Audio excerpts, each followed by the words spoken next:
Hi guys, good morning. Yun guys, may nabili kaming, hindi ko lang sasabihin yung pangalan nito kasi bawal siya banggitin sa video yung pangalan nito guys, kasi iba yung meaning sa ibang lingwahe, sa ibang nationality. Yung isang hiwa nito ay 10 peso, kaya 40 ito lahat, tong apat na hiwa. Yung isang ganito 40 peso. So ang binili ko guys ay apat na ganito, meron pang dalawa dito. Yan. Yan. Kasi guys, sobrang sarap nito. Ay.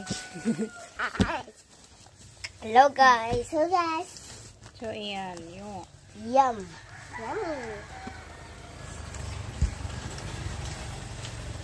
Paborito ng mga bata. Tapos na kayo naghugas ng kamay?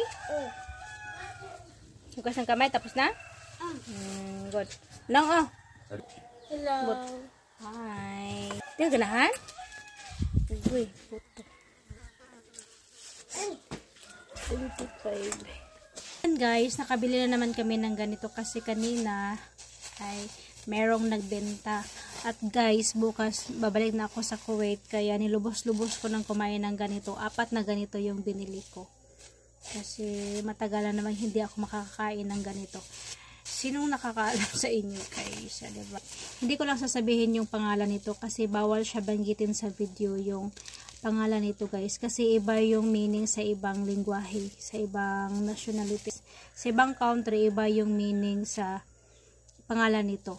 Bawal daw banggitin. So yun, sobrang sarap nito guys, at sobrang init pa. At nandito na yung akin, malapit nang maubos. Bukas ay babalik na ako doon sa mga amo ko.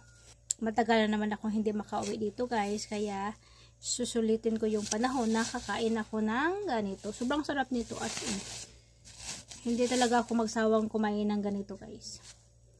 So yan lang guys, thank you for watching. Pinapakita ko lang sa inyo itong pagkain na nabili ko, sobrang sarap. Thank you for watching. Bye bye. God bless everyone.